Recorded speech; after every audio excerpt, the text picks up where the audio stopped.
Hi friends! I just joked. Welcome back to my channel. My name is Sasha. We're doing another I just woke up and now I'm doing a book review because I spent 3 hours last night reading this book and I finished it so fast that my reading vlog for it is just me unboxing it and me talking about it, and then it's gonna cut to, oops, I finished. I was supposed to do Omegaverse bingo and I got so into reading it that I didn't pick up my bingo card once. So now I'm gonna fill it in after the fact, but I wanted to tell you a little bit about A Pack for Winter by Eliana Lee. This is the second book in a standalone cozy Omegaverse series. The very first book is above me, right over here. It's A Pack for Autumn by Amelia Emerson. So these two authors trade off every other book to write the story and the pack and these characters. And I think it's so fun as a reader getting to go back and forth between these two different voices and see what new things they're going to be bringing to these packs. I'm sure a big question a lot of people are going to have is this actually a standalone? I think it can be read as a standalone. We do have one instance where the pack from the first book very briefly, like 2 or 3 lines, interacts with our current pack in this book. And that has a little more like oomph, a little more emphasis and excitement if you've already met that pack in the first book. We also follow 4 Omegas who are a group of friends, and they sort of have a weekly, monthly brunch, dinner, whatever together. And so we were already familiar with some of those personalities from the first book, and even the cat, who is the town mayor. Why was that such a weird word for me to say? Is introduced in the first book, but we have an alpha and a beta pair who move to this town in this book, and so they are introduced to the cat. They're introduced to town dynamics the same way that it's introducing you as the reader if this is your first book in the series. So long story short, yes, it can be a standalone, but why would you not want to read the first one? Something I love about Eliana Lee as a writer is the way that she incorporates body positivity into her packs. In this pack specifically, and this is a tiny bit of a spoiler, I'm going to give little bits of spoilers throughout this video without giving away the plot or any of the main points of the book. But just some of the things that might get you interested in it. So our pack is comprised of an alpha, a beta, who are pre-dating and together bonded before they move to this town. And then they're going to find another alpha, and then they're going to find their omega. And that's not the order that things happen in, but that's the pack dynamic overall.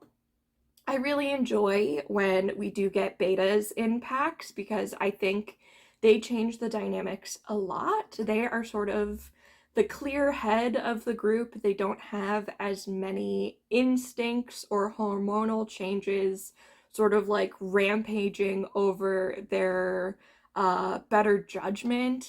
And I just think it's a much more fun dynamic than a bunch of burly alphas just trying to become the head alpha of the pack, which can be fun in its own right. It's also a little bit like there's 2 different things gluing the pack together. You obviously have the omega, who is sort of the cohesive part, but then the beta is another one who's sort of calming everyone down and doing things for everyone's best interest. So I really like stories like that. Another great thing Eliana Lee does in her Omegaverse books that I've noticed, like I mentioned, is the body positivity. I don't know if I mentioned it in this video or the other video. I'm mentioning it right now. So in this pack, we have a alpha who is a bigger bodied man. He has a belly, he's scruffy, he's hairy. He's extremely self-conscious about it. He doesn't think he's desirable. He doesn't think anyone would ever be attracted to him. So he's never tried to court an omega because he's like, what's the point? They're not gonna like me anyway. I have a bad attitude and I have a bad bod, and no one's gonna like me for this. And so the story has a lot of not just our omega helping him work through those things and being like, I just need you to smell me right now, and my scent cannot lie Is my scent turning sour?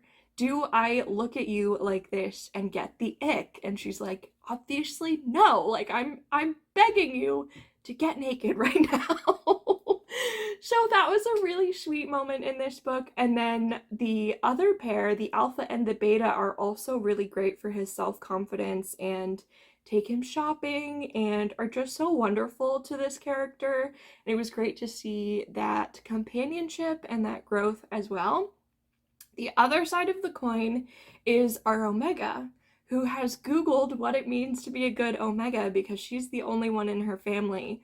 So she is really just learning as she goes and making a few mistakes along the way, as one does. No judgment. And she found out that there's like a waist to hip ratio for Omegas, and she looks like a square with no curves. She's very flat, she's very thin, she's got no butt, no tits, no nothing. She's a tiny little thing. And she is also extremely self-conscious of her body because she thinks that it signals that she's going to be a bad Omega and that no one will find her attractive. And so then it's her alphas and beta convincing her that, like, you smell us now. Like, what do we smell like? Listen to your instincts. We're into this. We're into you. We like it. So that was a very cute, like, full circle moment. And the body positivity I thought was just really well done. Our main character, Ivy, the Omega, is a elementary school teacher in a school that is kindergarten through 12th grade because I'm pretty sure it's the only school in this small town. And what I said in my sort of reading vlog is that I could see this going one of two ways. The first way is that you just have a great time. You appreciate how much the author really dives into how teachers are overworked, overlooked, how they spend so much extra time preparing for their students to make this the best that they can. IEPs are talked about in this. There's also discussions about trying to make a lesson plan, but not having any of the materials to actually execute that lesson plan. And like, can she get her friend who's a seamstress to loan her some buttons so she can do this thing instead of the thing she wanted to do because she doesn't have any money to get these supplies? And there's a lot of really, unless you knew a teacher personally, were a teacher, or have worked around teachers, it's so many little details that you, the reader, might not have ever known happened in that sort of setting. So I think there's an appreciation for that. However, this is a bit of a spoiler. At the end of the book, all of the things that were plaguing Ivy about her classroom get reversed in some way. I'm not going to tell you how. And because it was this sort of miracle thing that happened, I feel like if you are currently a teacher or if you are currently in that sort of situation or position, that could maybe smart and rub the wrong way and cause a little bit of jealousy or just take you out of the story a little bit. To be like, well, I finished this book and now she has everything she could ever need to teach and I have to go back to my empty classroom on Monday or whenever. And it's like, I could see that so easily happening. And maybe that's just my personality personally, because I did work in an elementary school as a media specialist librarian, and I so like deeply understand the struggles that this character was going through, and then to have them magically all just disappear, I was like, damn, must be nice, must be real nice. Overall, this book was a very cozy read, which is something I'm really learning to embrace and enjoy and hoping to find more of in 2025. There were so many very cute moments between characters, whether we're going on dates that don't go quite right, or we are just getting to know them better and seeing how they are real people with real feelings and making real mistakes. Like, this is not a perfect love story. This is not a meet cute, everything goes right from here on out. There were still some big bumps in the road, and there was still some uncertainty of how things were going to get solved. And I think that's why having the beta in this story was so important, because I don't know that without that personality type, this would have worked out the way that it did. So I give that character a lot of credit for kind of saving the day and just being wonderful. I'm trying to think of any other major things I need to tell you about. Editing Sasha here. I forgot something important to mention about this book. It has great representation for characters of color. One of our characters is from Sri Lanka. One of our characters is from Singapore. Pretty sure? I'm pretty sure. I think that's right. I'll double check because I think Eliana Lee did like a character study on Instagram. So I'll put those pictures on the screen, and I think it includes where each character is from and their heritage. And that is also something that comes up in the story as something they've struggled with, and why one of the characters doesn't use his full name. And yeah, obviously, I was like going through my head trying to tick off everything, and it's like, Amelia Emerson is known for having disability rep and having this and having that, and I was like, but Eliana Lee is known for having representation of characters of color, and then I was like, oh my god, I didn't even mention that in my review. So this is going to go both in my review and in my reading vlog. So you'll see this clip twice if you watch both of those videos, but I had to mention it before we end. So just another note. Another great reason to read this book. It's an author of color and characters of color. There is a vengeful ex in this, and I thought they were just gonna continue to be a little bit of like a psychological annoyance to her, to be like, oh, you have a pack now? Like, let me remind you of our time together, even though he's married with kids. Men. Okay, so yeah, that escalates a little bit, and that's the one part that takes this from cozy into more like stressful territory, but it is resolved pretty quickly and in a way that like calmed my own anxiety while I was reading it.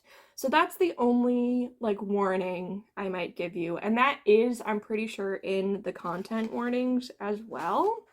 Yeah, it just mentions there are still some heavier themes, and that's sort of your content warning for this. But again, it wasn't something so extreme that it would change from a cozy Omegaverse to anything like dark. I can't think of anything else. Felix the cat is still in this series and still so freaking wonderful and one of the best characters either of these authors have ever written. He does get his own chapter at the end, which is always my favorite thing to read. It makes me laugh out loud every time. And I just had a really good time with this. Oh, the other thing I need to mention, what time period is this? When should you read this? So this starts in December while Ivy is still in school before winter break.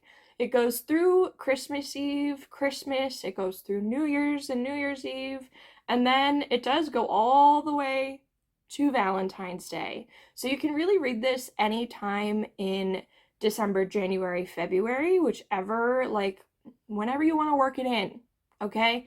I think it probably has the heaviest concentration on Christmas, and then New Year's Eve is pretty quick, and then we end with the big Valentine's Day stuff at the end. So that's my other little note I wanted to give you is time of year that this is happening. Obviously winter, but I like to know if there's any special holidays in a book so that I can try and match up my reading with actual real life dates and times, and then like fictional character dates and times, if that makes sense. So anyway, I think I'm going to stop rambling now, and I'm going to fill in my bingo card for the other video, which I don't know which one's coming out first, but I hope you enjoy both, and I hope you pick up this book and enjoy it. If you do, let me know, and I'll see you guys next time. Thank you for watching. Bye!